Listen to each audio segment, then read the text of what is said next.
Hello friends, in today's video, we shall discuss the traditional framework that governed our understanding of businesses known as the neoclassical theory of the firm and the marginalist controversy. Until 1939, the neoclassical theory of the firm painted a very specific picture of how firms operate, setting forth a series of foundational assumptions. Let's see those assumptions. The first one is ownership and management. An entrepreneur was always the owner and manager of its firm, implying a straightforward business structure. The second assumption was its objective. The primary aim was maximizing profits. This was the cornerstone of any business. The guiding principle. Firms were guided by a simple rule, that is, equate the cost of producing an extra unit with the revenue gained from it, often referred to as the MC equals MR principle. Next one was a knowledge paradigm. These firms were believed to be well informed, having complete knowledge of past, present, and future operations. Learning from past mistakes was a given, that is, the firms were not naive. The cost curves were U-shaped both in the short run and in the long run, implying a single optimum level of output. Coming to market entry, only firms that actually entered the market mattered. No account of potential entrance was taken. Entry in the short run was practically impossible. It was considered that entry could take place only in the long run. Coming to time frames, firms worked with specific time horizons based on factors like technological developments and nature of the product, capital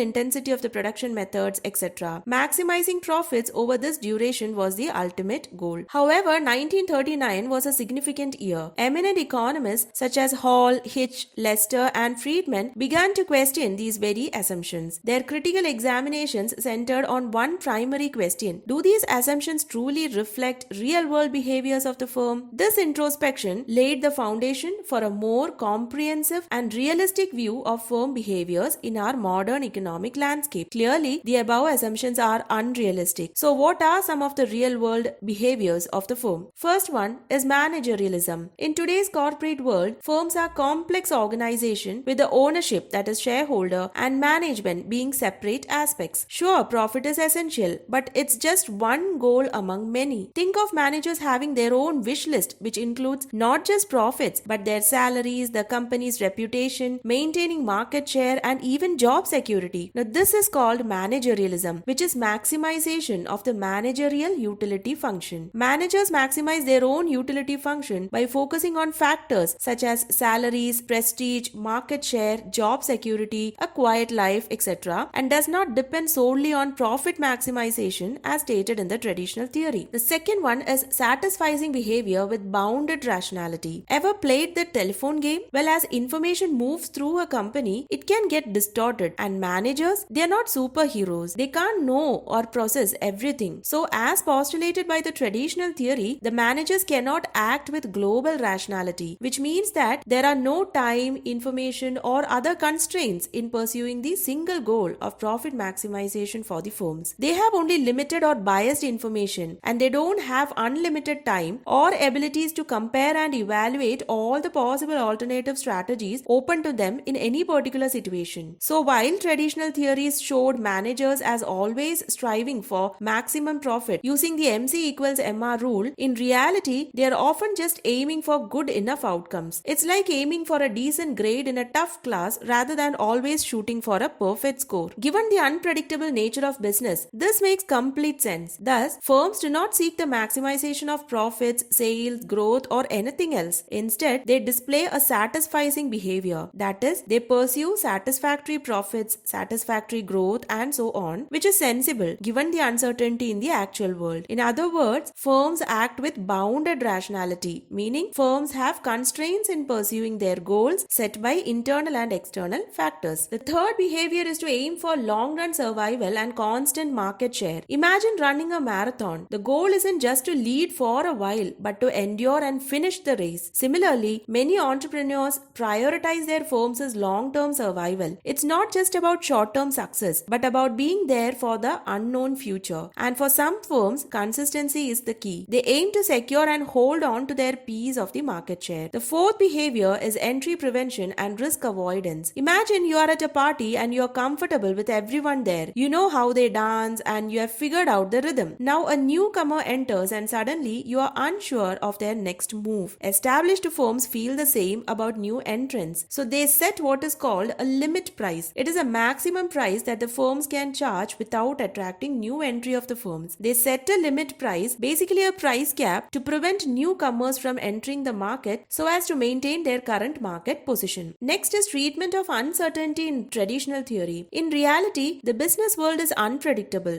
The costs and revenues of the firm, the decisions of the firm, everything is uncertain. Traditional theories, however, painted a world where firms always knew what was coming. To tackle this mismatch, economists introduced a probabilistic approach, guessing the likelihood of future events subjectively. But this method was flawed, as businesses saw the future differently based on their risk preferences and time horizons. Different firms will respond differently to the same conditions of the environment. Next is regarding entry considerations. The traditional theory had a straightforward perspective on market entry. It either happened in the long run or not at all, and it majorly depended on the type of market. For instance, in perfect competition and monopolistic competition, entry of firms was free. In both models, entry can occur only in the long run, whereas in monopoly, entry was restricted. The traditional models of oligopoly were silent so far as entry is concerned. The classical duopoly models are closed models in that they do not allow for entry. Thus, potential entry and its effects on decision making were not dealt with in traditional theory. And finally, coming to the static nature of traditional theories divided the decisions taken by the firms based on time into the short run and long run. But here's the catch. They never defined the long run. They assumed decisions made now wouldn't affect future choices, which, if you think about it, isn't very realistic. It is obvious that decisions taken in the present or in any one period are affected by the decisions made in the past periods, and it will in turn influence the future decisions of the firm. This interdependence is ignored by the traditional theory. All these points contribute to what is known as the marginalist controversy. However, as businesses evolved, new theories emerged that incorporated these complexities. Particularly, behavioral theories took center stage, offering a more comprehensive understanding of firms' behavior. If you like the video, do subscribe to my channel and share the videos to maximum. Thank you.